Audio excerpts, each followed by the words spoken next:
Good evening, ladies and gentlemen, and welcome to this episode of the Black Harry. Did you guys miss me? Because I certainly have missed you. Um, there's no rhyme or reason for why I wasn't here. I have been busy. However, I am back. And continuing on in the episode, we started the last time that I was with you. We were kings. I think it's very important that we discuss, a couple of things. As I journey down this path of Black history and bringing it to not just people of color, but to all people. Because again, there is no American history, there is no world history without Black history. So again, I want to, I'm excited about doing this. I don't pretend to be an expert on all things Black history. I don't know because unfortunately, like most other individuals who grew up as students in America, I was never taught Black history, and there's such a concerted effort nowadays to hide our history and to suppress it and to get it off the curriculums in our schools. But again, so that's one of the reasons why I've decided that this is something that I want to do. This is my portion in contributing to the education of all people when it comes to Black history. So we're going to just jump right in. The last time we talked about King Taharka, I forgot what episode number that was, but it was entitled We Were Kings. So you can check that out. Follow, subscribe, share, comment. If there's something you want to talk about, let me know. If you are an expert on the topic of Black history, if you want to appear as a guest, send me a message in my inbox. I have my information there. Scroll across the bottom of the screen. I'd love to hear from you. But anyways, we're going to jump right in. Now, again, we talk about Africa. And one thing that I want to mention about Africa is, we've been told certain things and shown certain things about Africa. And it's important to understand that Africa was not just a single civilization, right? It was a continent of powerful kingdoms. Powerful kingdoms. Empires, scholars, traders, engineers, and military leaders spanning thousands of years. So those are the type of individuals that we came from. Those are our ancestors. Again, let me read that one more time for you. We come from many powerful kingdoms where our people, our ancestors, they led empires. They were emperors, right? They were scholars, they were traders, they were engineers, and military leaders. So again, contrary to popular belief, before the slave trade, before any slave vessel set sail on the Atlantic Ocean in the Middle Passage, we were amazing people thriving in our cultures and in our lives, right? And I do want us, as we're talking about Black history and looking back, in order to understand where I'm going, I have to look to where I've come from, right? History is the greatest teacher when it comes to my present and my future. So one thing that I want us to look at in terms of, again, this episode or this series is entitled appropriately, We Were Kings, right? And ladies, don't fret, I'm going to bring you the queens also, because I can't leave the females out, right? We're not going to do that. If we're going to look at Black history, we're going to look at the totality from the male and the female perspective. But what I want us to look at really quickly is talking about dynasties versus empires, because again, in the African diaspora, we were over dynasties and empires. And one thing that I want us to understand is that there is a difference between a dynasty and an empire, right? So a dynasty and empire, they are related ideas. However, they do describe different things in history, right? Now, it's important to understand that a dynasty is about a ruling family line. A dynasty is about a ruling family line. It refers to a sequence of rulers from the same family, right? So you can look at my dad, for example. Had he lived, my dad would have been in. I don't want to get ahead of myself to let you guys know who we're going to be talking about specifically today, but let's just say that my father was a king. He's going to transfer power to me or one of my brothers, one of my siblings, probably the eldest. That's how it worked. Power is going to be transferred. So power is inherited by one of the children from the parents. And then that sibling of mine would then have an heir that he would transfer his power over to, or what have you. So you can think about the power dynamics and the different the power structure and how it affected each individual family, right? Because it would go from the father to the surviving heir to that surviving heir, and then you could have another sibling that was jealous of it. We can talk about so many different things, but I don't want to do that. But again, it refers to a sequence of rulers from the same family when we're talking about a dynasty. And the power, again, as I just explained, is usually passed down through inheritance, like from a parent to a child. Now, a dynasty can rule a kingdom, an empire, or a smaller state, right? That's a dynasty, right? Now, the empire, when we talk about an empire is about a large political territory, right? The dynasty rules the empire. So it's a state that includes multiple regions, peoples, or countries. It's often created through conquest or expansion. So when we're talking about a conquest, we're talking about someone that set out, whether it's the king himself or someone as a representative ambassador of the king, they are sent forth to conquer. That is their conquest. They're going to conquer a region. They're going to conquer a people. They're going to conquer another country to expand the dynasty, right? Or to expand the empire over which the dynasty is now going to rule. So again, it's usually ruled by an emperor or a central authority. Now, the key difference, again, from a dynasty and an empire is the dynasty is about who is ruling. That's the family line. The empire is about what or where is being ruled. So again, the dynasty is who is ruling. The empire is what or where the dynasty is ruling. So that's how we understand that now. To make the connection, an empire, again, is often ruled by a dynasty. For instance, the Roman Empire had different ruling families over time.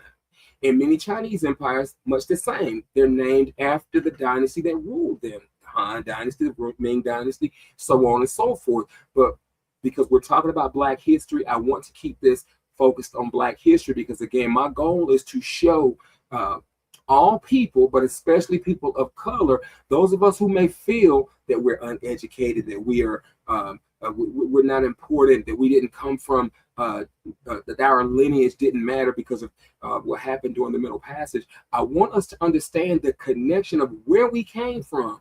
The images that we see on TV of Africa, or the images that we have been shown of the modern day continent of Africa, they are not accurate. And there is a reason for that, and it's worth exploring. Why is the truth being suppressed? Why is history being erased, right? That is something worth considering. So getting back to the dynasties, we can talk about, for example, the 25th dynasty of Egypt.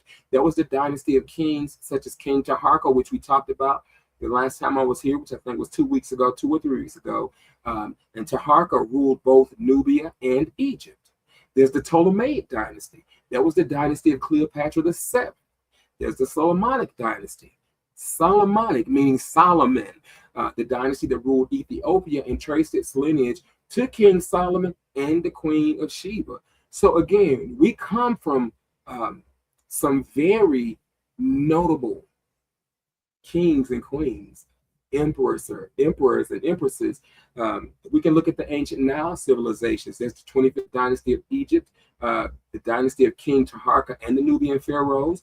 There's the kingdom of Kush. That was one of Africa's longest lasting civilizations. You can look at the West African empires. There's the Ghana Empire, which was the first great empire of the Western Sahel. There's the Mali Empire, which was the home of Mansa Musa, who's often considered the wealthiest individual in history. Now, when it comes to a dynasty, it is worth pointing out that in today's terms, they have tried to, which I'm kind of jumping ahead of myself, but with Mansa Musa, he was considered to be the wealthiest man to ever have lived. And it's hard in today's economic climate to put a dollar amount on his net worth, right? So there have been people that have compared him to like an Elon Musk or Jeff Bezos, and it's hard to do because where you have Jeff Bezos and you have Elon Musk, that they, of course, they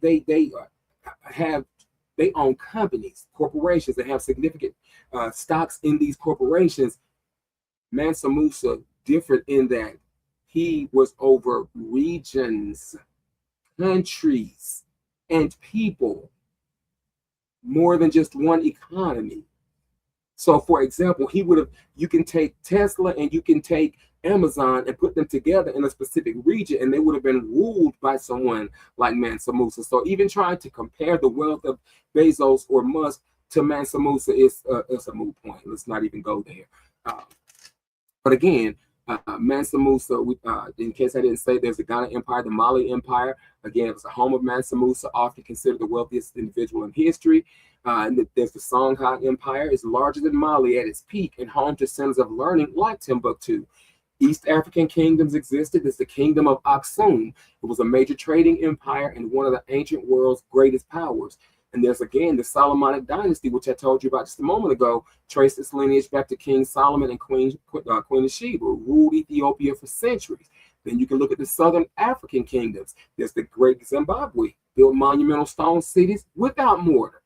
The kingdom of, and I'm going to say this wrong, but we're going to tackle this. The kingdom of Mapungabwe, or whatever that is. I'm not even going to try to say that again. It was one of the earliest powerful states in Southern Africa.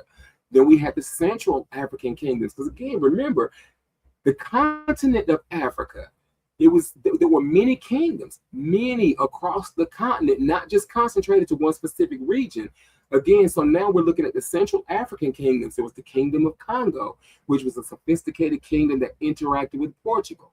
There was the Luba Empire. It was a major political and cultural power. And then you had warrior kingdoms. And a lot of us remember Shaka Zulu. That was Zulu kingdom. Again, Shaka Zulu, he was one of the most influential military leaders in African history. So we come from there's so many fascinating books about the history of the continent of Africa. Again, I'm going to bring,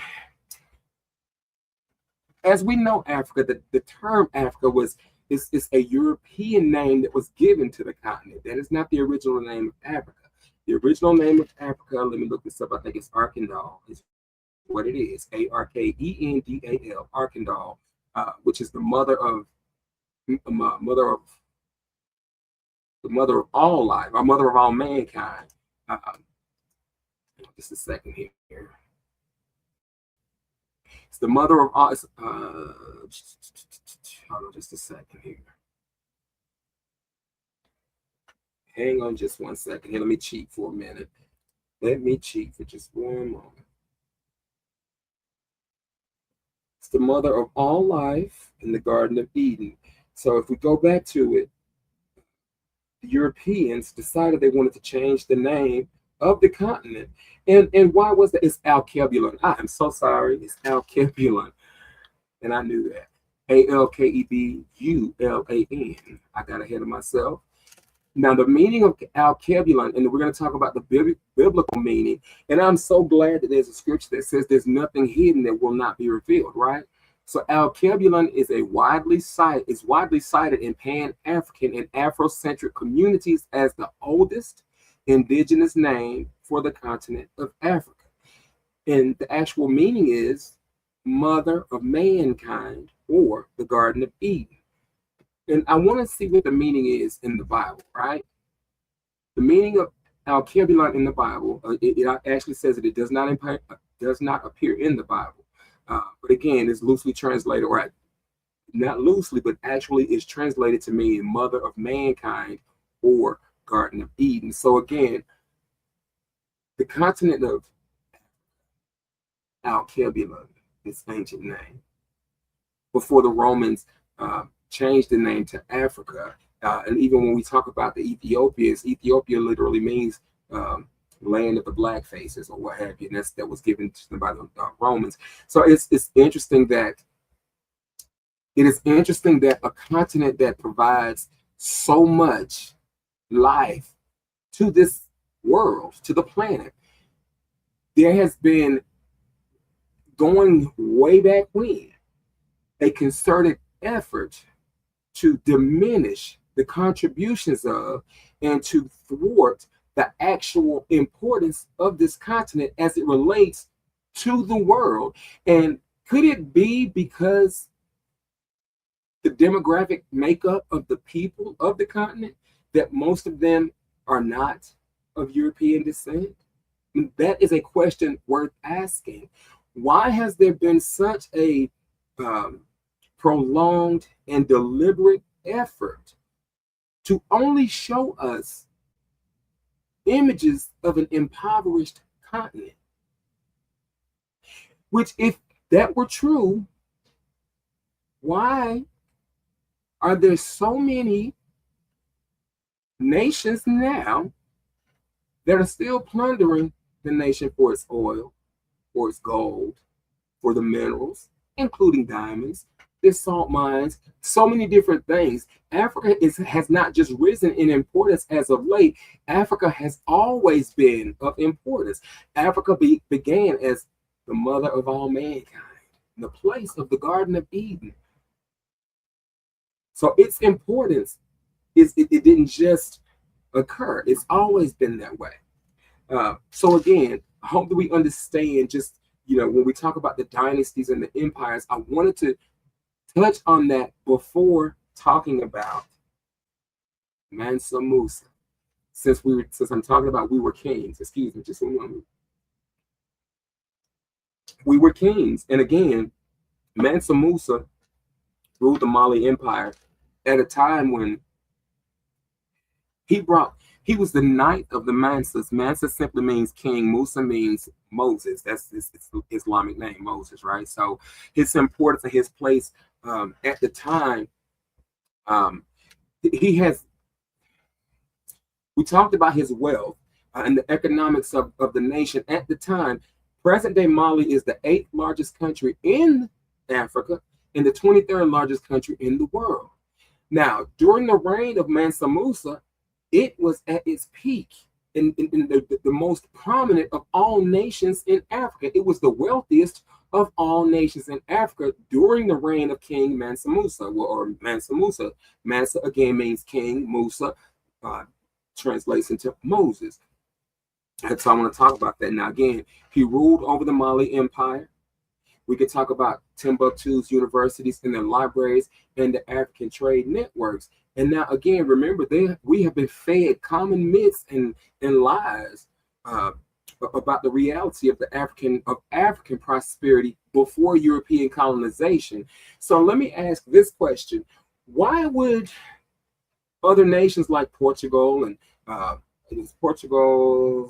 Spain, I want to say, why would these nations, and especially the European nations like Portugal, I think the Dutch were involved in it as well, England, why would these nations want to plunder Africa if there was no prosperity there in the first place?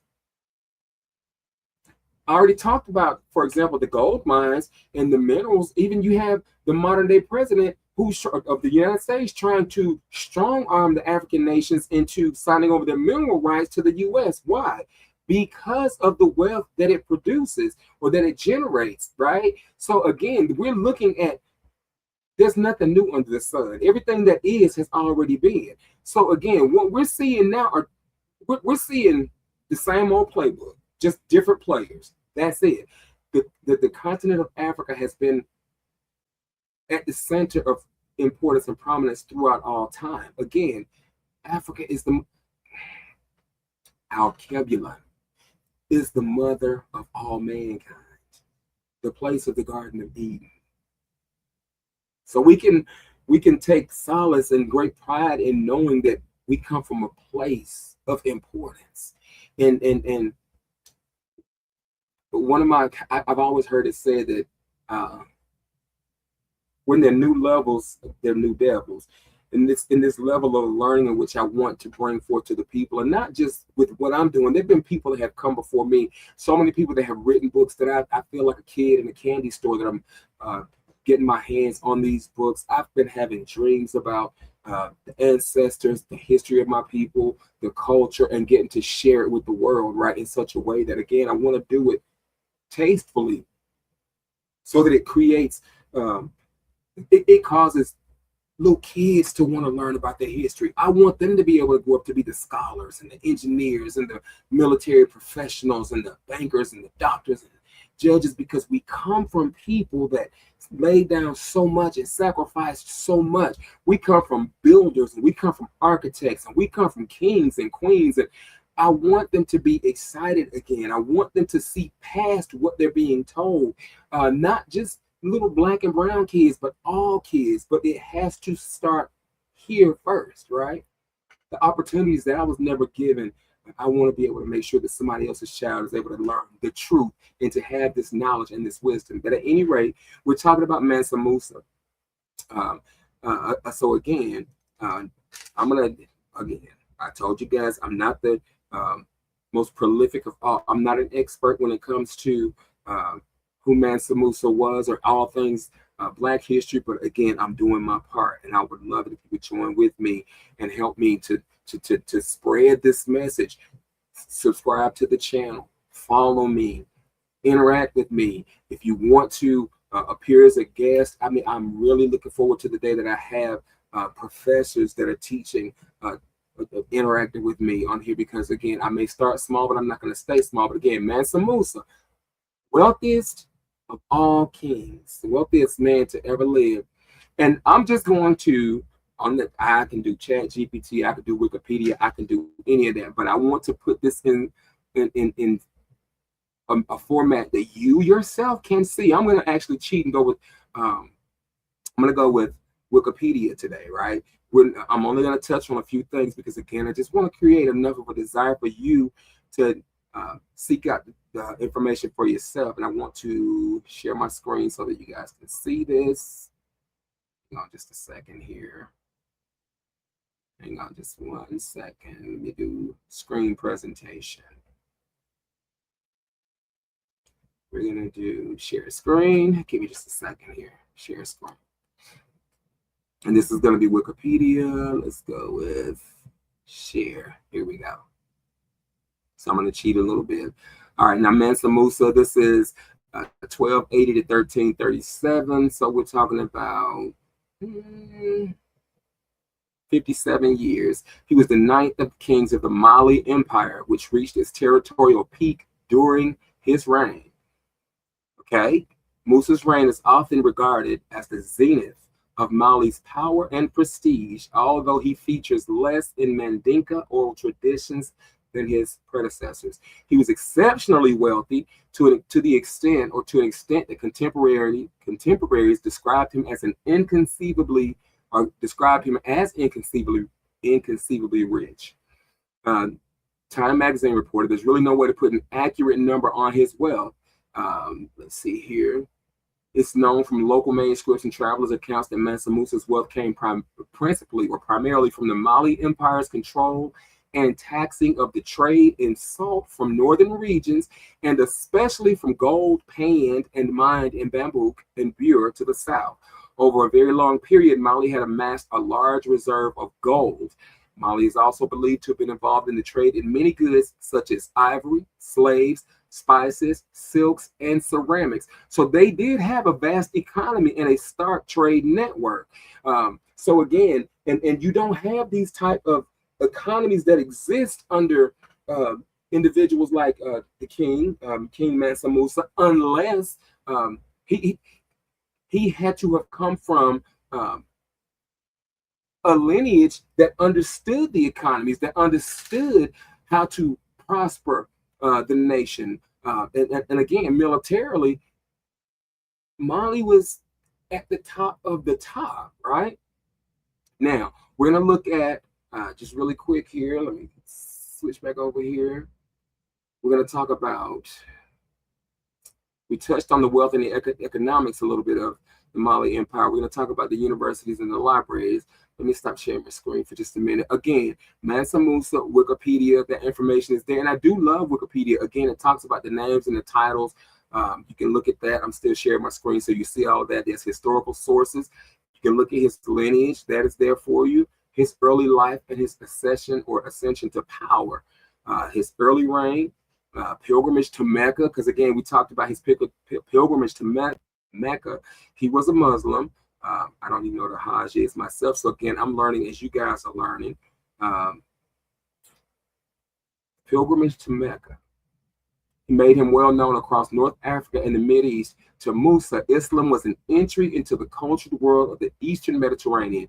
He would have spent much of his time fostering the growth of the religion within his empire. When Musa departed Mali for the Hajj, he left his son Muhammad to rule in his absence.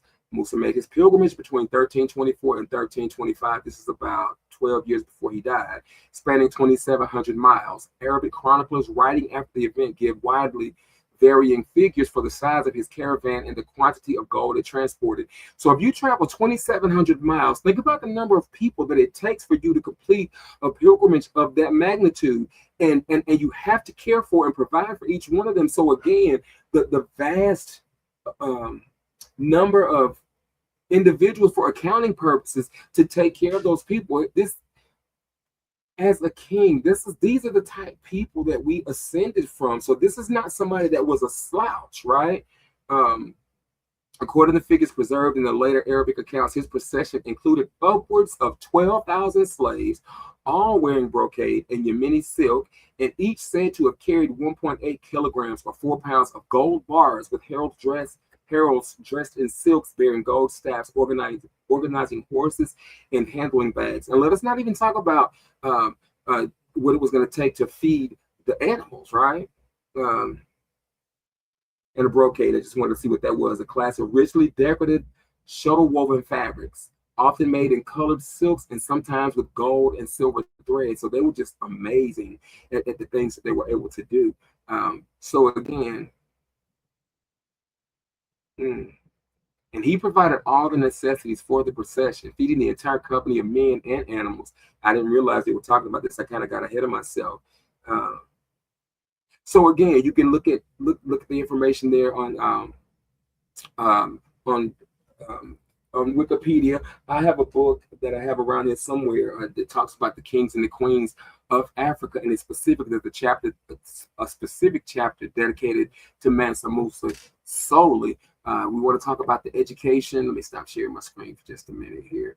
We could talk about the education again in Timbuktu. We could talk about all of these different things because under his reign, let's see, the Mali Empire, it reached its golden age under him, transforming into a massive, wealthy West African state. Through control of regional gold and salt trade routes, he doubled the empire's territory, cementing Mali as an economic powerhouse and an international center of Islamic scholarship. That is a wide scale where education is concerned. There was unprecedented wealth. Mali produced a significant portion of the world's gold during the 14th century. The vast influx of wealth placed Mansa Musa in the history books as one of the wealthiest individuals to have ever lived. There was territorial expansion. He used his well-trained army to double the size of the empire, and at its height, the territory stretched across parts of modern-day Mali, Senegal, the Gambia, Guinea, Nigeria, and understand Nigeria is a country and Nigeria is also a country. They are not the same. Chad, Mauritania, and Burkina Faso, covering an area comparable in size to Western Europe. The legendary 1324 pilgrimage, or Hajj, his journey to Mecca, is his most famous historical exploit, which we just talked about. He traveled with a massive caravan of tens of thousands of soldiers, officials, and camels heavily laden with gold. His extravagant spending in Cairo and Medina distributed so much gold that it caused regional inflation and took years to stabilize. There was a cultural and an architectural flourishing. Returning from Mecca, he brought back Middle Eastern architects and scholars, fundamentally changing the architectural landscape of West Africa. He commissioned celebrated structures like the Great Mosque at Gao, using burnt bricks, and developed cities like Timbuktu and Gao into important cultural centers. Then there were the centers of learning, or the education hubs that we talked about. Under his royal patronage, Timbuktu became a vibrant hub of education. The city's Sankore Mosque, or Sankore Mosque, evolved into one of the most prominent teaching centers, laying the groundwork for the University of Sankore, which attracted scholars from across Africa and the Middle East. And finally, the global recognition. Because of his Hajj, Mansa Musa literally put Mali on the map. European cartographers, such as Spanish mapmaker Abraham Cresque included him in the 1375 Catalan Atlas, depicting him holding a gold scepter, which sparked further European interest in the region. And you can look at the National Geographic Education site for more information there. So to have someone like Mansa Musa, again, he was the ninth of the kings over the Mali Empire, to bring it from where it was to the place of prominence that it was the powerhouse at the time in Africa. Now, again, modern day, the 23 million people, over 1 point something million square miles of territory, 23 million people, making it the eighth largest country in Africa and the 23rd largest country in the world. And from an economic perspective, there's still the gold mines there, there's still the salt mines, there are things, everything that was there is still present. Now, it may not have the economy today that it had under his reign. However, it does not negate the fact that Mali always is what it has been. So I didn't want to, again, I'm not the most, what is the word I'm looking for? I am not an expert on all things Black history. I am just somebody who is intent on learning more for myself and serving and bringing the information to the people. I hope that you guys have enjoyed this information that I have brought to you today, talking about the difference between a dynasty and an empire, and talking about Mansa Musa as I continue on in the series, We Were Kings. Because again, remember, the blacker the berry, the deeper the truth. I hope that you learned something valuable today. I hope that I've inspired you and motivated you to go dig deeper for yourself. Again, follow me, subscribe to the channel, share the content, comment. I would love to hear from you. Again, I hope that you got as much out of this podcast today as I was able to put into it in delivering this information. Again, I hope to see you guys next week, same time, same place, and we'll continue talking about Black history. Because again, remember, there is no American history, there's no world history without Black history. You guys take care. See you next week.